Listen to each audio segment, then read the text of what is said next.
नमस्ते। मेरी आवाज आ रही है आप सभी को?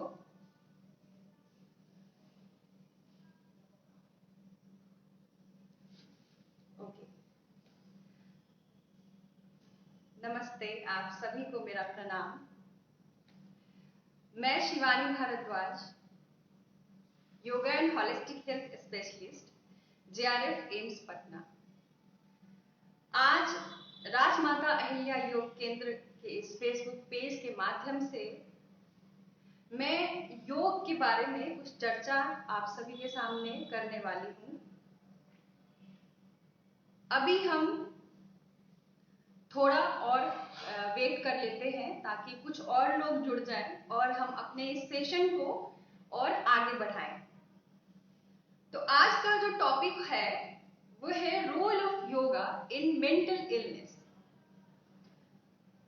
मानसिक रोगों में योग का क्या महत्व है, या मानसिक जो कष्ट हैं, जो दुविधाएं हैं, उसमें योग का क्या महत्व है, योग से हम कैसे इन परेशानियों से मुक्ति पा सकते हैं। तो आज का यही हमारा टॉपिक होने वाला है आज के इस लाइव सेशन का। आप अंत तक इस सेशन से जुड़े रहें ताकि कुछ नई चीजें, कुछ नई बातें आपको सीखने को मिले।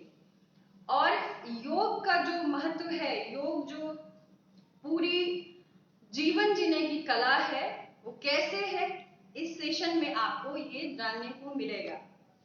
और साथ ही योग को छोटे छोटे तरीके से कैसे अपने जीवन के एक एक छोटे छोटे कार्यों में, एक एक समय में कैसे योग को हम अपना सकते हैं, योग को अपने जीवन में, ये भी सीखने को मिलेगा। तो आज का सेशन हम शुरू करने से पहले मैं चाहूंगी कि इस सेशन को हम सद्बुद्धि की दात्री माता गायत्री को एक बार आवाहन करें, और यदि आप चाहें तो जिन भी शक्ति को आप मानते हैं, जिन भी ऊर्जा स्रोत को आप मानते हैं, उनको एक बार ध्यान करें। उसके बाद हम इस सेशन को आगे बढ़ाएंगे। एक बार सभी कमर गर्दन सीधी करके बैठ जाएंगे। एक लंबी गहरी सांस अंदर भरेंगे, प्राण ऊर्जा को अंदर भरेंगे।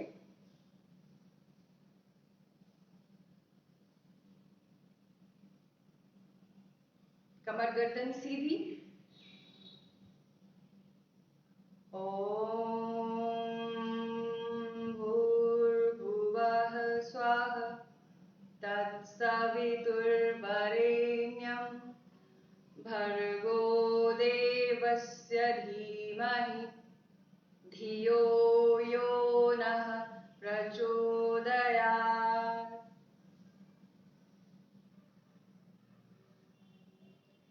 तो जैसा कि हम बात कर रहे थे, हमारा जो आज का सेशन होने वाला है उसका टॉपिक है role of yoga in mental illness.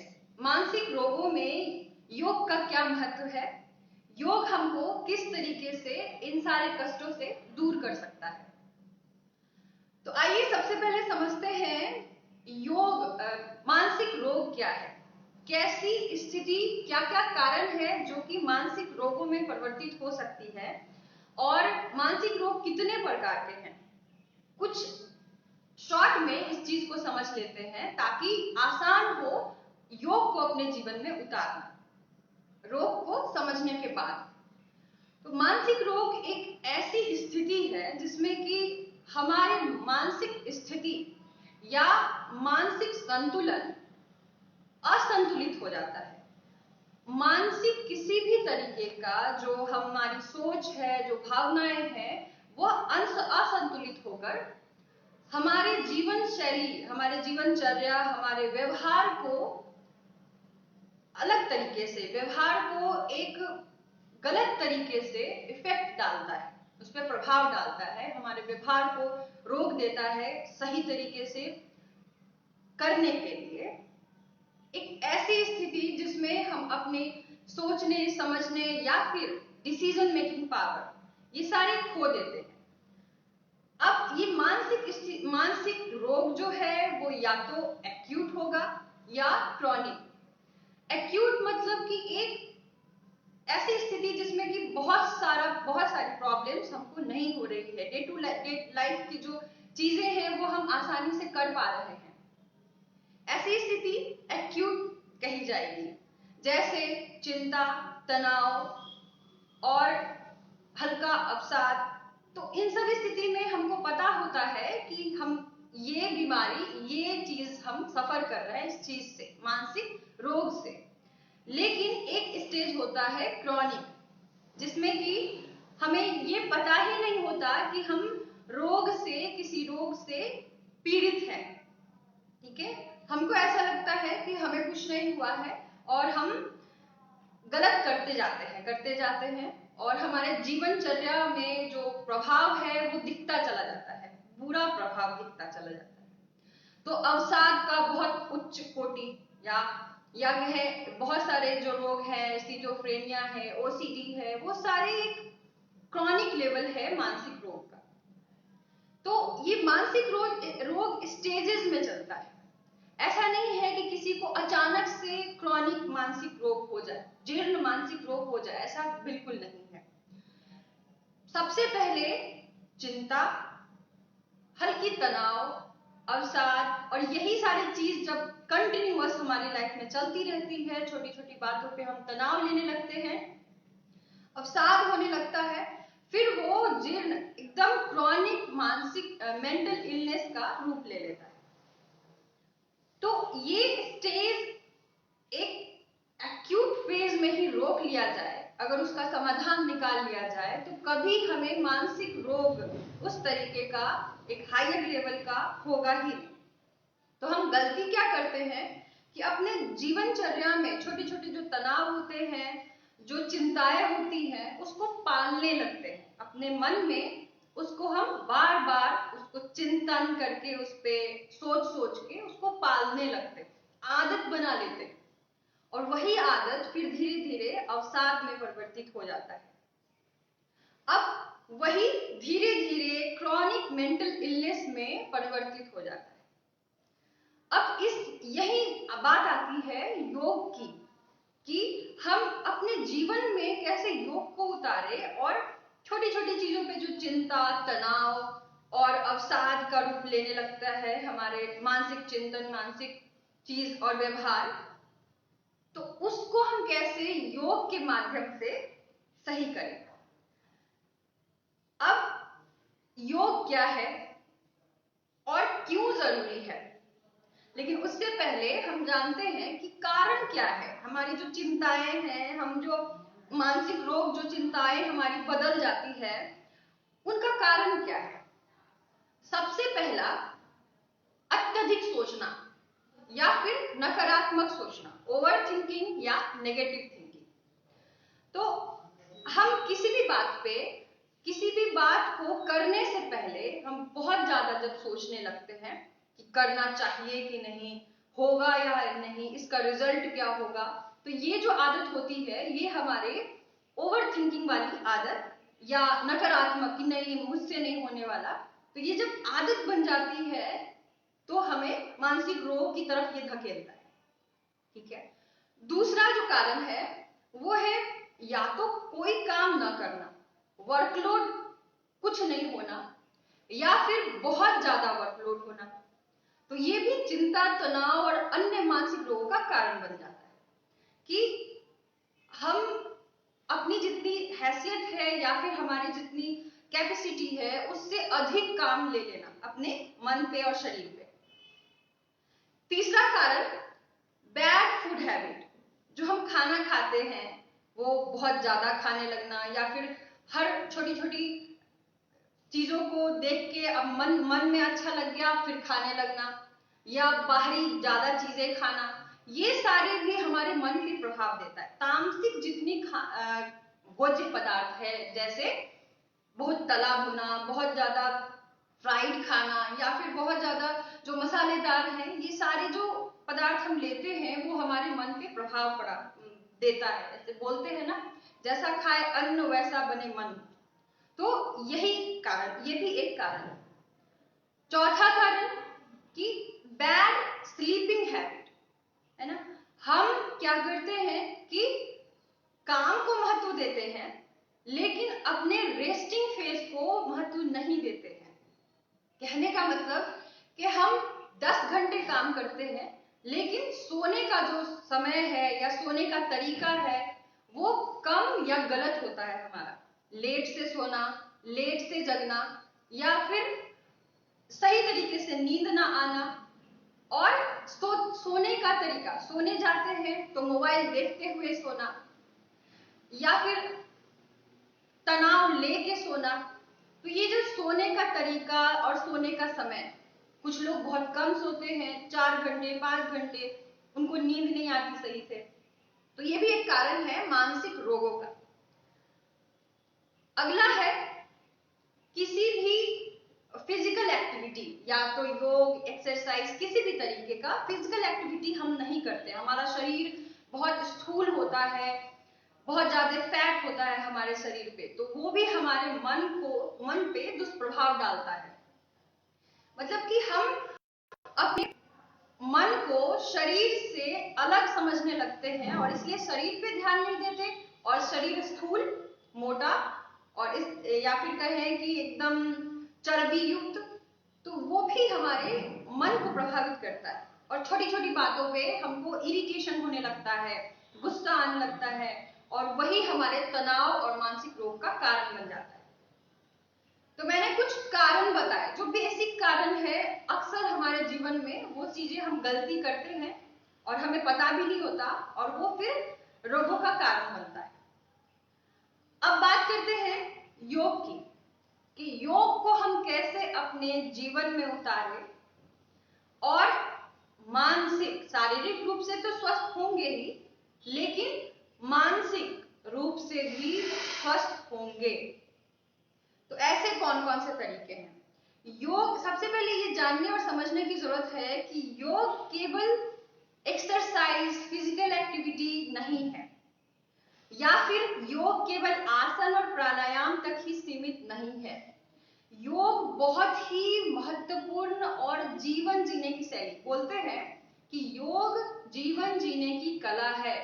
योगः कर्मसु कौशलम, गीता में कहा गया है। इसका मतलब है कि कर्म करने की कुशलता, अर्थात जीवन में जीने का जो सही तरीका है वही योग है। इसका मतलब कि योग केवल आसन, प्राणायाम या फिजिकल एक्टिविटी तक सीमित नहीं है। अब योग के क्या क्या प्रैक्टिसेस हैं जो हम अपने जीवन में उतारेंगे तो हमें एक सुदृढ़ मानसिक स्थिति और एक मानसिक स्वास्थ्य मिलेगा। तो सबसे पहले बात करेंगे जप योग का। योग के कई सारे ब्रांचेस हैं, शाखाएं हैं, लेकिन मैं कुछ शाखाओं के बारे में आपको बताऊंगी और उनके प्रैक्टिसेस के बारे में बताऊंगी कि किस तरीके से हम अपने जीवन में उसको उतार सकते हैं। तो सबसे पहले जप योग। अब जप योग किसको बोलते हैं? ऐसा नहीं है कि हम कोई श्लोक या कोई मंत्र जाने तभी हम जप योग को अपने जीवन में उतार सके। जप योग अर्थात कि कोई भी सकारात्मक चिंतन, कोई भी सकारात्मक वाक्य या कोई प्रार्थना जिसको आप अपने जीवन में उतारें, हर रोज उसका चिंतन करें और उस चीज पे विचारें। सुबह की शुरुआत करें तो उसी सकारात्मक सोच के साथ, उसी सकारात्मक चिंतन और उस वाक्य के साथ। अब वो वाक्य सरल सा, मैं शांत स्थिर हूं, मैं आनंदित हूं, ये भी हो सकता है। या फिर अगर आपको मंत्र कोई आता है तो उस मंत्र को धारण कर सकते हैं। मन ही मन जो कार्य कर रहे हैं उसमें मंत्र जप कर सकते हैं। खाना बना रहे हैं उसमें मन ही मन उस वाक्य को गुनगुना सकते हैं, उस मंत्र को बोल सकते हैं। बाइक चला रहे हैं तो मन ही मन उस मंत्र को, उस वाक्य को बोलेंगे। कोई भी काम जो आप करते हैं उसको मन ही मन उसमें उस सद्वाक्य को, उस मंत्र को, श्लोक को, जो भी आपके मन में है उसको दोहराइए, बार बार दोहराइए। इससे क्या होगा? विपरीत परिस्थिति जो आपके जीवन में आएंगी वो रोकेंगे नहीं। विपरीत परिस्थिति आएंगी बट उसको आप सकारात्मक तरीके से हैंडल करना सीख लेंगे। तो जप योग सरलतम, यही इसका मीनिंग है। अब जप योग के बाद आता है प्रेम योग, या जप योग को मंत्र योग भी बोल सकते हैं। तो जप योग के बाद मंत्र प्रेम योग। अब प्रेम योग क्या है? स्वामी विवेकानंद ने इस ब्रांच को निकाला अलग से कि प्रेम योग। अब प्रेम योग ऐसा नहीं कि किसी दो व्यक्ति के बीच में ही हो, ऐसा बिल्कुल नहीं है। प्रेम योग का अर्थ है कि हम जो भी जीव है, हमारे आसपास जो प्रकृति है उसके प्रति एक सद्भाव, एक प्योर चिंतन, मतलब कि एक शुद्ध भाव, एक पवित्र भाव रखना, वो प्रेम है। किसी के लिए अच्छा करना, किसी जो मुश्किल में है उसको सहायता पहुंचाना, ये है प्रेम योग।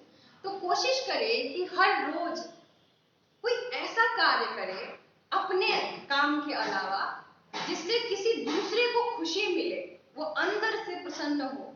अब इसमें कोई बहुत बड़ी बात नहीं है कि हम उसको 1000 रुपया दे दे तो खुश हो जाएगा, या फिर हम उसको पूरा जीवन दे दे तो वो खुश हो जाएगा, ऐसा बिल्कुल नहीं है।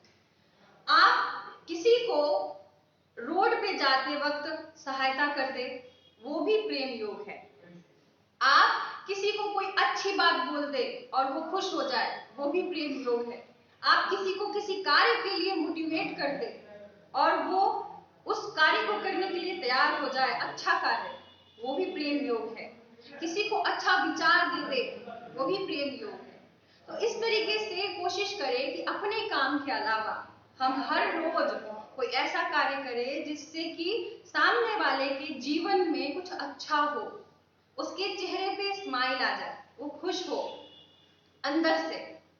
तो छोटी छोटी चीज आप, छोटी छोटी आदतें जीवन में उतारेंगे तो इससे आंतरिक खुशी मिलेगी आपको, अपने होने का, अस्तित्व का भान होगा, सच्चित आनंद होने का भान। तो ये प्रेम योग है, इसको अपने जीवन में उतारें। भागदौड़ के जीवन में ब्रेक लाएं और दूसरों के लिए सोचें, दूसरों की उन्नति के लिए। अब बात आती है राजयोग की। वैसे बहुत सारे ब्रांचेस हैं जिनकी चर्चाएं मैं यहाँ कर सकती थी, बट समय का थोड़ा अभाव है, जिसके कारण मैं शॉर्ट में कुछ महत्वपूर्ण योग के शाखाओं के बारे में बताऊंगी आपको। तो अब बात करते हैं राजयोग की। वास्ट राजयोग एक इतना सरलतम एक उपाय है या एक मार्ग है जिसपे कोई भी इंसान, इसलिए इसका नाम राजयोग है, तो कोई भी इंसान इसको इजीली अपने जीवन में धारण कर सकता है। अब राजयोग में अष्टांग योग का वर्णन आता है। यम, नियम, आसन, प्राणायाम, प्रत्याहार, धारणा, ध्यान, समाधि। अब ये जो अष्टांग योग है, 8 योग के स्टेप बताए गए। अब जरूरी नहीं कि हम समाधि तक पहुंच जाए। हम अगर यम, नियम, आसन, प्राणायाम अगर इतना ही अगर जीवन में उतार ले तो हमारे लिए वो किसी भी रोगों से लड़ने का एक शस्त्र बनता है। तो यम क्या है? अब यम है जो हम समाज में दूसरों के साथ क्या व्यवहार करते हैं, उसको यम बोलते हैं। उसके कुछ एस्पेक्ट्स हैं। अहिंसा, दूसरों के साथ, मतलब ऐसा नहीं कि कोई गलत कर रहा है और हम चुपचाप देख रहे हैं, वो अहिंसा है, बिल्कुल नहीं। अहिंसा का मतलब है कि हम उसको, गलत अगर हो रहा है तो उसको सही करने के लिए कुछ स्टेप उठाए। लेकिन अगर कोई गलत नहीं किया है या फिर कोई गलत किया अगर क्षमा के लायक है तो उसको क्षमा कर देना, ये अहिंसा है। सत्य मतलब जो दूसरों के भले के लिए है ऐसा सत्य बोलना, जो प्रिय है ऐसा सत्य बोलना। अहिंसा, सत्य, अस्तेय, किसी का जो चीज है वो चोरी ना करना, बिना उनसे सहमति लिए उनका सामान ना ले लेना। ये वैसे तो छोटी छोटी चीजें हैं, हमको पता भी है, बहुत सारे लोगों को पता भी होगा, लेकिन वो भूल जाते हैं। और जब एक्शन लेने का समय आता है तो हम इस चीज को भुला देते हैं कि अरे ये तो किताबी नॉलेज है, इसको किताब तक ही रहने दो। और यही कारण फिर बनता है हमारे जीवन के प्रॉब्लम, समस्याओं का। जो इथिक्स है, मोरल है हमारे लाइफ में, वो खत्म हो जाता है और जिसके कारण हम निम्न स्तर में जाते जाते और हम फिर मानसिक रोगों के सानिध्य में चले जाते। ब्रह्मचर्य, ब्रह्मचर्य का मतलब है सामान्य, अगर चीज सामान्य लफ्जों में समझे तो वो है संयम, अपने इंद्रियों पे संयम। क्या बोलना है, कितना बोलना है, क्या देखना है, कितना देखना है, क्या सोचना है, कितना सोचना है, ये सारे संयमित हो। जितना जरूरत हो उतना ही बोले, कम बोले, ज्यादा सुने। ये छोटी छोटी चीज प्रैक्टिकली इसको लाइफ में उतारने की जरूरत है। किताबी ज्ञान को प्रैक्टिकली उतारने की जरूरत है। अहिंसा, सत्य, अस्तेय, ब्रह्मचर्य, अपरिग्रह। देखिए क्या होता है कि हम अपने जीवन में हर चीज इकट्ठा करना चाहते हैं, ये भी ले ले, ये भी ले ले, ये भी ले ले, और अंत में दुखी रहते हैं। तो क्यों ना हम इतना ही इकट्ठा करें जितना हमें आवश्यकता है जीवन जीने के लिए, और बाकी चीजों को दूसरे की भलाई में लगा दें। यही जीवन का उद्देश्य है। इकट्ठा करने से कोई भी खुश नहीं होता। तो अपरिग्रह का मतलब है कि इकट्ठा मत करो, जितना जरूरी है उतना ही यूज करो, उतने ही उपयोग करो, और बाकी को लगा दो दूसरों के अच्छाई के लिए, भलाई के लिए।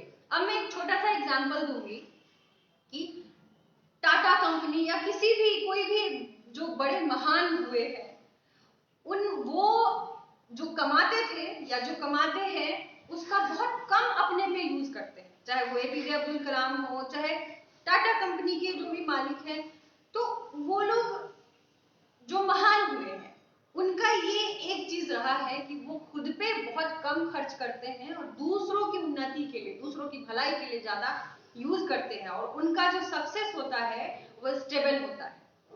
वो जो हायर लेवल पे जाते हैं वो स्टेबल होता है, उसको कोई भी समाप्त या तुरंत उसको खत्म नहीं कर सकता है। तो वो जड़ क्या है? इथिक्स, मोरल, जो कि हमको मानसिक रूप से सुदृढ़ बनाता है। अब बात आती है नियम खुद के लिए। अब ये नियम क्या है? नियम में जो चीजें हैं वो स्वयं की पे उतारने के लिए है। शौच, संतोष, तप, स्वाध्याय, ईश्वर प्रणिधान। शौच, अंदर से बाहर से साफ रहना, ना किसी के लिए गलत सोचना, ना अपने शरीर को गंदा रखना। तो जैसा शरीर वैसा मन, तो शरीर को भी शुद्ध रखना, साफ रखना, अंदर और बाहर से। संतोष, जो मिला है उसमें संतोष करो। अब संतोष का मतलब ये नहीं कायर बन जाओ कि हाँ भाई अब मुझे ये जॉब है, अब तो मैं बस हो गया। जो सही मार्ग है उस पर चलते रहना, जो रिजल्ट आया है उसको एज इट इज एक्सेप्ट करना और चलते रहना, रुकना नहीं है। संतोष यही है। तब अब क्या होगा कि हम जब सक्सेस की तरफ जाते हैं या जो भी राह चुनते हैं उसमें आसानी नहीं होता, मुश्किलें आती हैं। जीवन जो जी रहे हैं, बोलते हैं ना कि life is not the bed of रोज। तो क्या होगा कि चलोगे, रास्ते में कुछ ना कुछ कठिनाई आएगी, शारीरिक मानसिक दोनों। तो उसको सहना, पॉजिटिवली सहना, उसमें कंप्लेन नहीं करना कि हे ईश्वर आपने क्या दे दिया, मेरी जिंदगी इतनी खराब क्यों है, मेरी किस्मत इतनी खराब क्यों है, मेरा किस्मत तो सबसे बेकार है। तो ये वाला चीज ना होना, कंप्लेन नहीं करना, उसको सहना और पॉजिटिवली सहना। तप है। स्वाध्याय, हर रोज अपने आप का चिंतन करें। हम कहाँ जा रहे हैं, क्या कर रहे हैं, क्या बोल रहे हैं, दूसरों के साथ क्या बिहेव कर रहे हैं, खुद के साथ कैसा बिहेव कर रहे हैं, उस पर चिंतन करना। सोने से पहले सोचिए उस चीज के बारे में कि दिन भर आपने क्या किया और क्या नहीं करना चाहिए था। जो आपने किया उसके लिए अच्छा, उसके लिए ईश्वर को धन्यवाद देना कि आपने मुझे सद्बुद्धि दी और मैंने ये कार्य अच्छा किया, और जो गलत किया उसके लिए ईश्वर से क्षमा मांगना। कि हमने जो ये गलती की है उसके लिए मुझे आप क्षमा करिए और आगे मैं ऐसा ना करूं। तो सोने से पहले ये चिंतन जरूर करें कि दिन भर आपने क्या किया है। इसको सेल्फ एनालिसिस बोलते हैं, स्वाध्याय। अब स्वाध्याय दूसरा भी है। स्वाध्याय का दूसरा मीनिंग है कि अच्छी पुस्तकों को पढ़ना, अच्छे लोगों से बात करना, अच्छी चिंतन को धारण करना, अच्छे विचार को धारण करना। तो शुरू में जैसे मैंने कहा कि विचार कोई अच्छा ले और दिन की शुरुआत उसी विचार के साथ करें। पॉजिटिव, मैं शांत हूं, स्थिर हूं, मैं सक्षम हूं। तो कोई भी विचार आपको अगर किसी इंसान से मिलता है तो ले, किसी पुस्तक से मिलता है तो ले, उसको धारण करें, पुस्तक को अपना सबसे अच्छा मित्र बनाएं। अब वीडियोस भी ले सकते हैं, कोई अच्छी वीडियोस मिल गए उसको देखिए और उसके अच्छाई को धारण कीजिए। तो संतोष, तप, स्वाध्याय और ईश्वर प्रणिधान। बोलते हैं ना कि हमारा एज नहीं है पूजा पाठ में जाने का। वो अक्सर लोग ये बोलते हैं कि पूजा पाठ, गीता पढ़ने का हमारा ये एज नहीं है, प्रार्थना करने का एज नहीं है। लेकिन एज सारी चीज का बटा हुआ है, सिर्फ ईश्वर प्रणिधान का नहीं। एक बच्चा भी ईश्वर प्रणिधान कर सकता है, एक बुजुर्ग, एक जवान, कोई भी। तो ईश्वर प्रणिधान क्या है? ईश्वर प्रणिधान का मतलब है कि जो आप कार्य कर रहे हैं उसको ईश्वर को समर्पित कर देना कि हे ईश्वर, सद्बुद्धि दो, जो मैं कार्य कर रहा हूं और कर रही हूं उसमें अगर कोई गलत होता है तो मुझे सद्बुद्धि दो और मैं सही तरीके से उस कार्य को करूं, बिना किसी रिजल्ट के सोचने के कि पता नहीं रिजल्ट क्या होगा। ठीक है, तो ये है ईश्वर प्रणिधान। अब बात यहाँ आएगी कि हम तो हिंदू हैं, हम मुस्लिम हैं, क्रिश्चियन हैं, तो ऐसा बिल्कुल नहीं है कि ईश्वर प्रणिधान सिर्फ हिंदुओं के लिए है। ईश्वर प्रणिधान का मतलब है कि जिस शक्ति को आप मानते हैं, जिस ऊर्जा को मानते हैं, उस ऊर्जा को अपने पूरे जीवन को समर्पित करिए। कार्य को, जो कर्म करते हैं उसको समर्पित करिए, शुद्ध भाव से अपने कार्य को करिए, दूसरों की भलाई सोच के उस कार्य को कीजिए, सिर्फ अपनी भलाई नहीं। तो वो ईश्वर प्रणिधान है। ठीक है, तो ऐसे सिंपली इन सारी चीजों को अपने जीवन में उतारिए, सारे नहीं तो कम से कम 1% ही सही। अब राजयोग में ही महर्षि पतंजलि ने बात की है मैत्री, करुणा, मुदिता और उपेक्षा। अब ये क्या है? देखिए, किताबों में बहुत सारे ज्ञान है, लेकिन उसको प्रैक्टिकली लाइफ में उतारेंगे तभी जाके वो ज्ञान सार्थक होता है। तो कोई जो महान पुरुष हुए हैं, उन्होंने जो किताब में लिख दिया है वो बेवकूफ नहीं थे। उन्होंने जीवन में उस चीज को धारण किया, उसको एक्सपीरियंस किया, उसके लाभ को जाना और फिर उसको ज्ञान की तरह किताबों में डाल दिया ताकि दूसरे लोग उससे ज्ञान हासिल कर सके। तो मैत्री, दूसरों के प्रति दोस्ती, दूसरों के प्रति अच्छा भाव रखना। अब कैसे लोग जो अच्छा कार्य करते हैं, जो ऑलरेडी समाज में कुछ अच्छा कर रहे हैं, उनके प्रति अच्छा संबंध बनाइए, उनसे दोस्ती कीजिए, उनसे सीखिए, प्रेरणा लीजिए, उसको मैत्री बोलते हैं। अब करुणा, करुणा मतलब कि जो दयनीय अवस्था में है समाज में, जो दुखी है, और अगर हम 1% ही उनकी सहायता कर सकते हैं तो उनके प्रति एक करुणा का भाव, दया का भाव लाके उनके लिए कुछ अच्छा करना, जो दयनीय अवस्था में है इस समाज में, हमसे नीचे के स्तर में है। मुदिता, अब मुदिता क्या है? प्रसन्नता का भाव, जो इस समाज में कुछ अच्छा कर रहे हैं, जो उन्नति का काम कर रहे हैं और या फिर करना चाहते हैं, उनको प्रेरित करना, उनके लिए प्रसन्न होना। ये नहीं कि उनको डिमोटिवेट कर दिया, अरे तुमसे नहीं होने वाला, तुम क्या करोगे, तुमसे तो होगा ही नहीं, तुम्हारा तो शरीर ऐसा है, तुम्हारा मन ऐसा है। तो जब हम नकारात्मक किसी को बताते हैं तो हम खुद भी नकारात्मक होते हैं। वो सबसे पहले वो चिंतन हमारे दिमाग में आता है, वो विचार हमारे दिमाग में आता है। तो किसी को नकारात्मक न बोलना, मोटिवेट करना, करने के लिए कुछ अच्छा, खुद भी मोटिवेट होना, मुदिता का भाव रखना, खुश होना, आनंदित होना, उसको शाबाशी देना कि तुमने बहुत अच्छा किया है और अच्छा करोगे, और खुद को भी। तो ये मुदिता है। उपेक्षा। अब उपेक्षा किसके लिए? हम जो गलत करते हैं इस समाज में, चाहे वो हम खुद ही क्यों ना हो, अगर हमने गलत किया है तो हम अपने उस गलत आदत की उपेक्षा करेंगे, उसको हम त्याग करेंगे। और जो दूसरे करते हैं उनका हम त्याग करेंगे। जो गलत कर रहे हैं उनका साथ नहीं देंगे, चाहे उसके लिए हमें कितना भी स्ट्रगल करना पड़े, गलत का साथ नहीं देना। और जो गलत बार बार कर रहे हैं उनको इग्नोर करना और खुद को आगे बढ़ाना। आपको धक्का दे रहे हैं उसको इग्नोर करना और खुद को आगे बढ़ाना, यही उपेक्षा है। तो ये मैत्री, करुणा, मुदिता, उपेक्षा, ये भी मानसिक स्वास्थ्य को बनाए रखने के लिए बहुत ही मंत्र है, बहुत ही रामबाण मंत्र है। इसको जीवन में उतारना जरूरी है।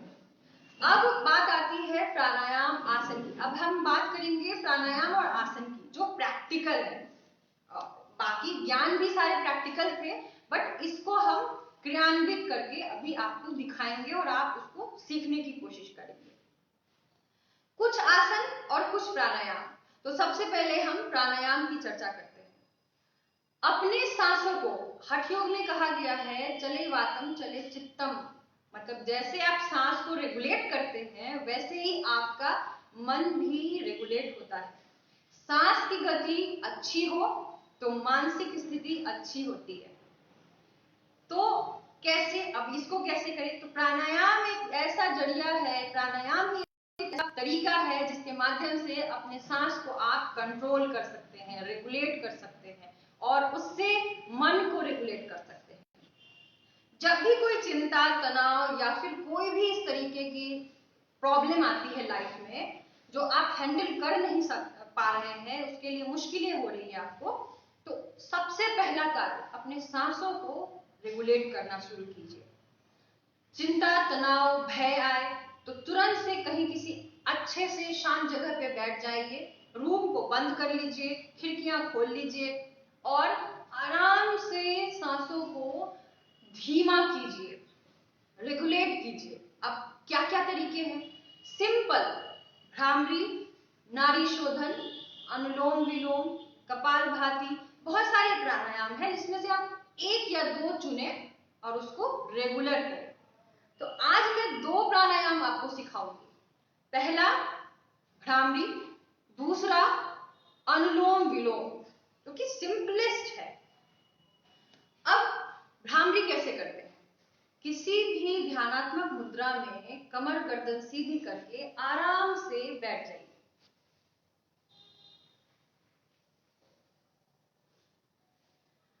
अब कोई भी ध्यानात्मक मुद्रा, जरूरी नहीं कि आप पद्मासन ही लगाएं या जरूरी नहीं कि आप कोई अच्छे से आसन में बैठ जाएं। आप किसी भी आराम से किसी भी आसन में किसी भी तरीके से बैठ जाएं, बस कमर गर्दन सीधी रखें। दीवार का सहारा भी ले सकते हैं। आहिस्ता से आंखें बंद करेंगे, चेहरे पे हल्की सी मुस्कान रखेंगे। अब अपने इस इंडेक्स, तर्जनी उंगली को यूज करते हैं या फिर सन्मुखी मुद्रा। तो हम सिंपली अपने तर्जनी उंगली को यूज करके हम आज करना सीखेंगे। बहुत सारे लोग जानते भी होंगे तो उसको रिपीट कर लेंगे। अब इस तर्जनी उंगली को हम अपने कान में, ये बाहरी ऑरिकल, बाहरी जो हिस्सा है उसको दबाते हुए कान बंद करते हैं और दांत पे दांत को रखते हैं, मुंह बंद करते हैं, नाक से लंबी गहरी सांस अंदर भरते हैं, आंखों को बंद करते हैं और सांस छोड़ते हुए हम की आवाज निकालते हैं, एक भ्रमर, मधुमक्खी की तरह। और कान को दबाव देके, बाहर से दबाव देके बंद करते हैं। इसको 3 से 5 बार दोहराते हैं, सुबह, शाम या कभी भी जब आपको मन करे। तो आइए इसको 3 बार आज करके देखते हैं। कमर गर्दन सीधी करके बैठ जाएंगे, आंखें बंद, चेहरे से तनाव बाहर, लंबी गहरी सांस लेंगे और धीरे धीरे छोड़ देंगे। अपने मन शरीर को आज के अभ्यास के लिए तैयार करेंगे।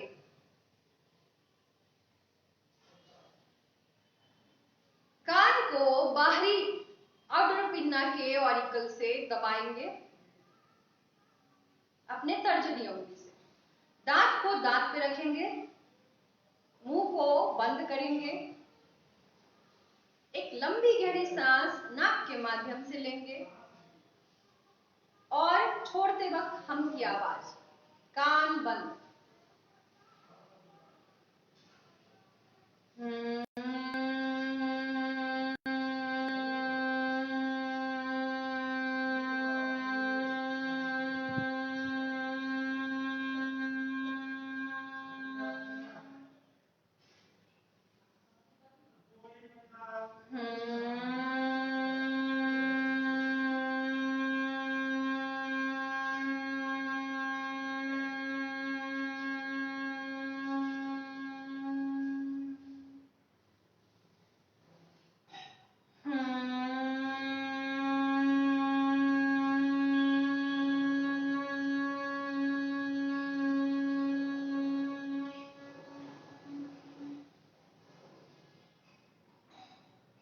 धीरे से अपने कान पे से उंगली को हटाएंगे, आंखों को बंद ही रखेंगे।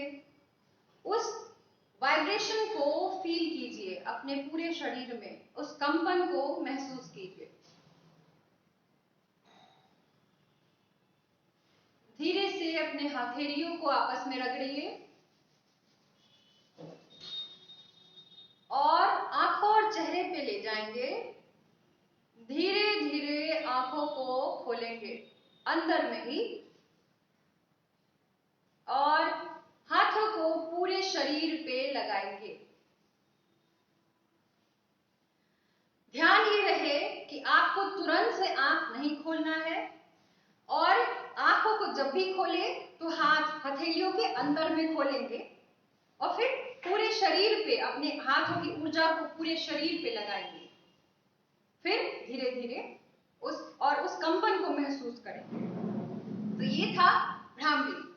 अब दूसरा अनुलोम विलोम, जो कि बहुत ही सरल है, वो भी एक सरल प्राणायाम है।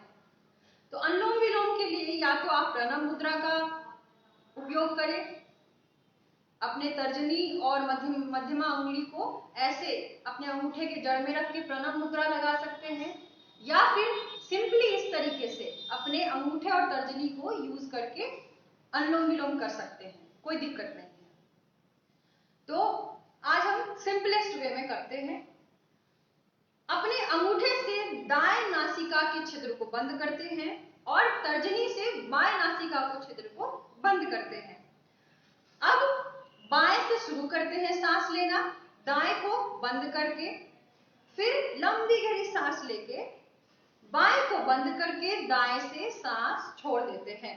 ये सांस छोड़ने के बाद फिर से एक बार दाएं से लेते हैं और बाएं से छोड़ देते हैं। ये एक साइकिल है। अब इसको हम 5 से 10 बार लगातार कर सकते हैं और एंड करते हैं दोनों नासिका से सांस लेके मुंह से छोड़ के। अब एक बार एक साइकिल देखेंगे कैसे करना है। आंखें बंद, आसन वही, कोई भी ध्यानात्मक आसन। एक हाथ ज्ञान मुद्रा में अपने घुटने पे, दाएं हाथ से प्रक्रिया को करेंगे।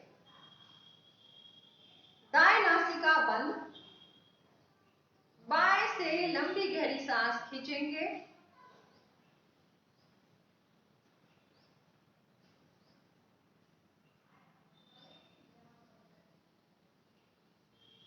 बाएं से छोड़ देंगे।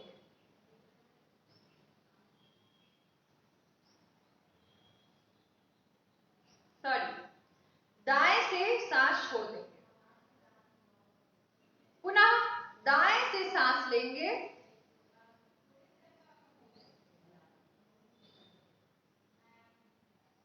बाएं से छोड़ देंगे।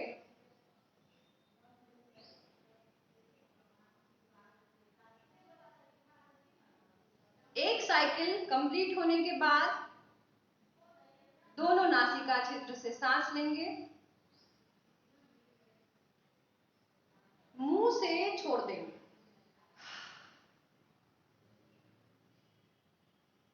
ये एक साइकिल जिसमें आपको ये ध्यान रखना है, मैंने अभी थोड़ा फास्ट मोड में किया, लेकिन आपको ध्यान ये रखना है कि आपको लंबी गहरी सांस लेना है, धीरे से सांस छोड़ना है। रेशियो सांस लेने और छोड़ने का एक हो, अनुपात एक ही हो, जितना देर सांस ले उतना ही देर सांस छोड़े, ये ध्यान रखें। अब प्राणायाम के बाद कुछ आसन हैं जो कि आपको समझना है कि कौन कौन से आसन है जो आप कर सकते हैं अपने मन को शांत रखने के लिए। उसका प्रभाव आपके शरीर पे भी पड़ेगा, लेकिन मन पे अत्यधिक पड़ता है। इंस्टेंट रिलैक्स होता है मन और शरीर भी। तो आइए, कुछ आसन है जिसका हम अभी डेमोन्स्ट्रेशन में करूंगी, आप लोग सीखेंगे या फिर कर भी सकते हैं। सबसे पहला आसन योग मुद्रा। उसके लिए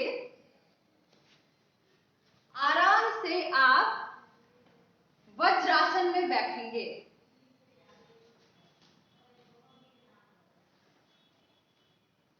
ये है वज्रासन।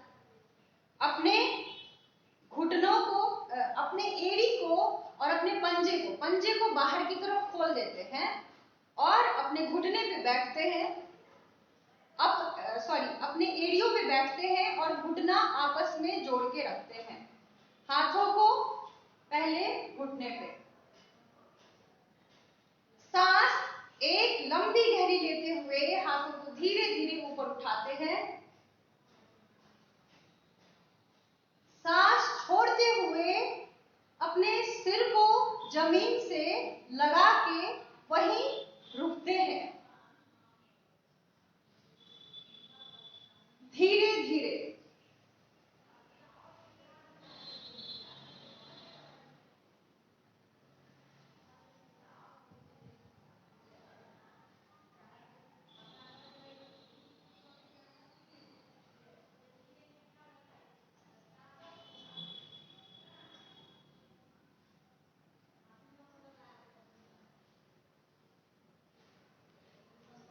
सांस लेते हुए ऊपर आ जाते हैं और धीरे से हाथों को नीचे। ध्यान ये रहे कि सांस लेके हाथ ऊपर करते हैं, सांस छोड़ते हुए नीचे जाते हैं, होल्ड करते हैं और सांस लेते हुए फिर वापस आ जाते हैं। वापस आने के बाद आपको दोनों हाथों को पीछे ऐसे लॉक करना है, इस तरीके से, और अपने हाथों को ऐसे खींचना है और सिर को पीछे की तरफ ले जाना है।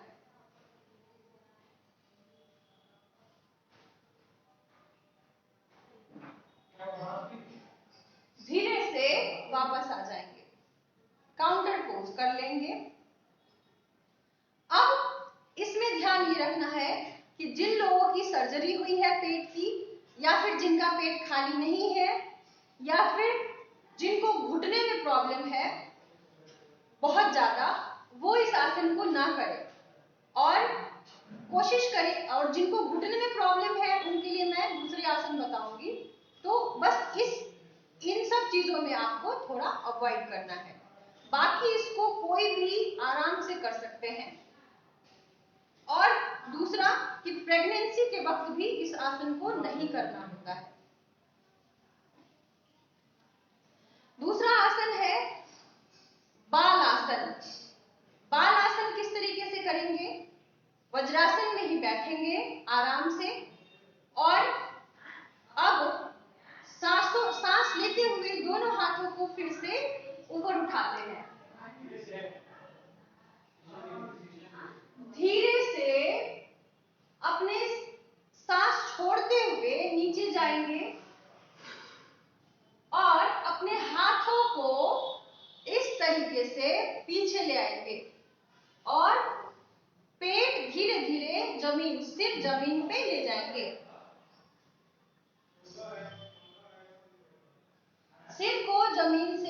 देंगे, हाथों को लूजली नीचे छोड़ देंगे।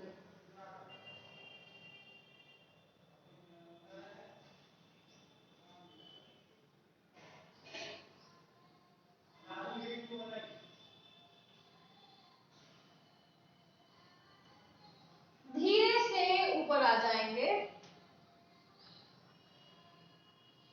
हाथ नीचे कर लेंगे, फिर से काउंटर पोज कर लेंगे, हाथों को लॉक करके पीछे,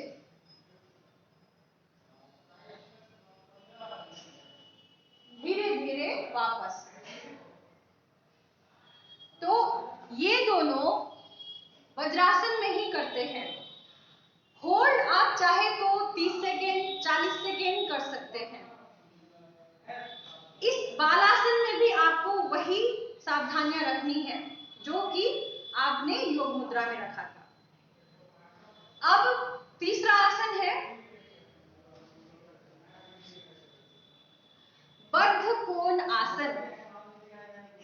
बद्ध कोण आसन को कैसे करना है? आराम से इस तरीके से बैठ जाएंगे।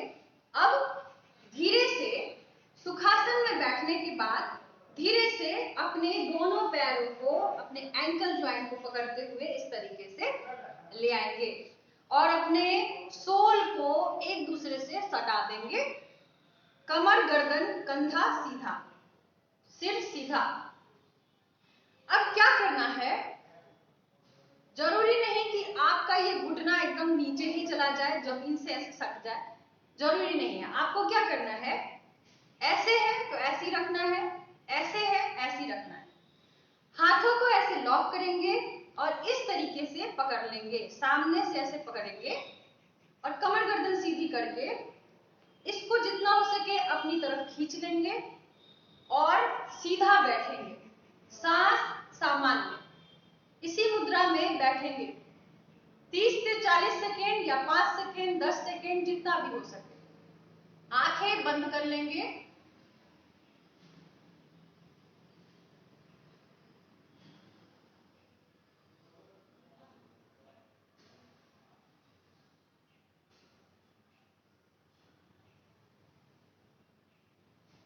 धीरे धीरे सामान्य मुद्रा में आ जाएंगे। चाहे तो आप इसी मुद्रा में तितली आसन भी कर सकते हैं। धीरे धीरे सांस लेके नीचे, सांस छोड़ के ऊपर, सांस लेके नीचे, सांस छोड़ के ऊपर, इस तरीके से भी कर सकते हैं या फिर नॉर्मली छोड़ सकते हैं। अब इसमें क्या सावधानी है?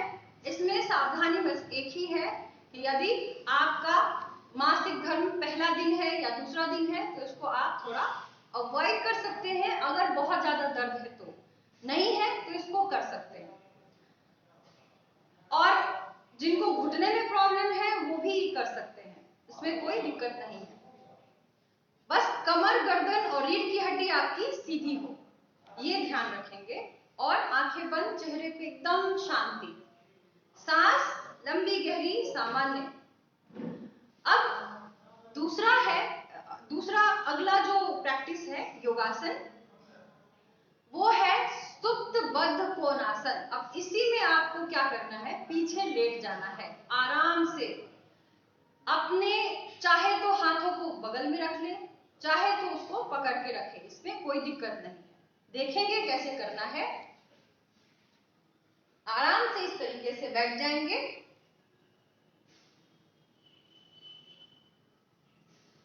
अब धीरे से अपने हाथों का सहारा लेते हुए धीरे धीरे नीचे लेट जाएंगे। पैर का पोजीशन वही हो।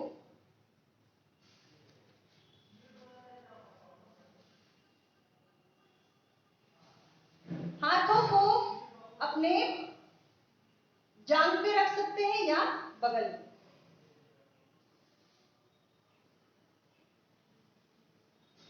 आंखें बंद।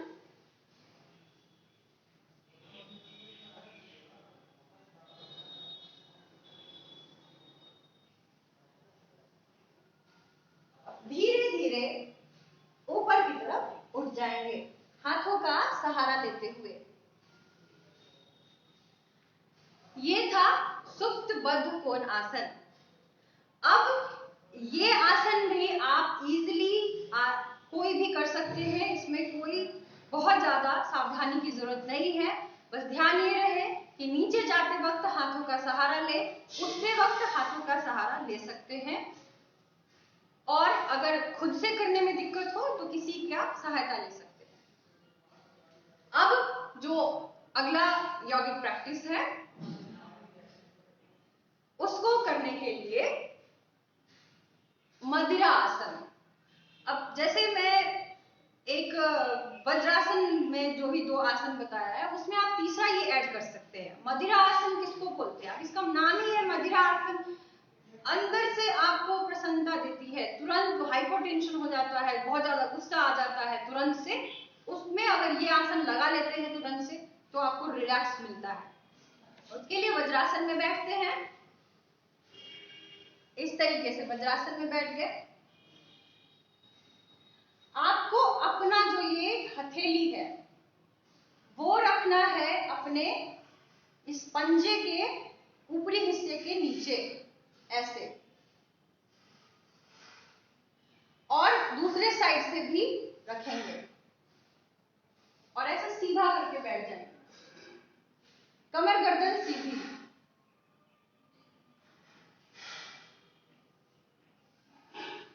सांस नॉर्मल,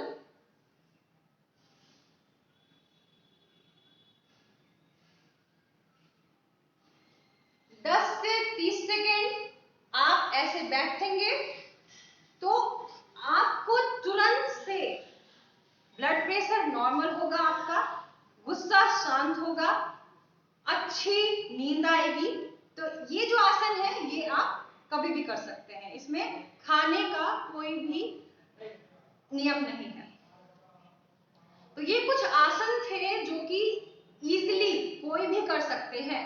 बस थोड़ा ध्यान ये रखना है योग मुद्रा लगाने वक्त, जो भी मैंने बताया था कि उसमें थोड़ा सा अवॉइड करेंगे, लेकिन किसी का सहाय मतलब कोई भी अच्छे योगा थेरेपिस्ट का सहायता लेकर आप ये सारे आसन भी इजीली कर सकते हैं अगर आपकी उम्र बहुत ज्यादा है तो। और भी बहुत सारे आसन हैं, आपको अच्छे जो भी वीडियोस है यूट्यूब चैनल है वहां मिल सकता है, लेकिन कोशिश करें कि फिजिकली किसी अच्छे योगा थेरेपिस्ट के अंडर में ही कोई भी आसन करने की कोशिश करें, ट्रेनिंग लेके करें तो ज्यादा बेहतर है। गलतियां ना करें, क्योंकि वीडियोस सबके लिए बनता है, आपके शरीर को देख के नहीं बनता है।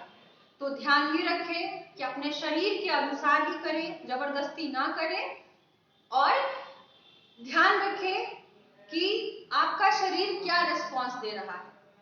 तो ये सारी चीजें ध्यान रखें। आंख मूंद के किसी को कॉपी ना करें, जो मैंने भी बताया है वो उतना ही करें जितना आप कर सकें। और दूसरी बात, जो चिंतन है उसको सकारात्मक रखिए, ये सबसे बड़ा मूल मंत्र है।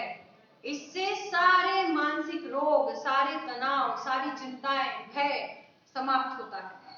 ईश्वर पे, उस शक्ति पे पूरा विश्वास रखिए, जो आपके जीवन में हो रहा है उसका अच्छा कुछ परिणाम होने वाला है, इसीलिए हो रहा है। अभी इस पेंडेमिक सिचुएशन में, इस महामारी में जो भी जिन लोगों के सदस्य, जिन लोगों के घर में कुछ हानि हुआ है, उसके लिए, उनकी आत्मा की शांति के लिए हम ईश्वर से प्रार्थना करते हैं कि जल्द से जल्द वो सामान्य अवस्था में आए, उनके जीवन की जो शैली है वो सही हो, और आगे जो है इस संसार में उसके लिए वो अच्छा करने के लिए अग्रसर होते रहे।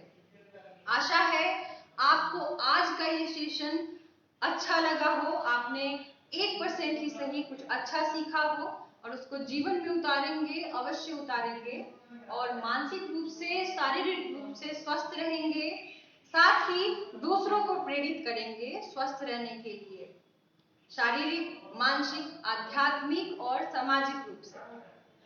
आपका दिन शुभ हो, मंगलमय हो, इसी प्रार्थना के साथ धन्यवाद। नमस्ते।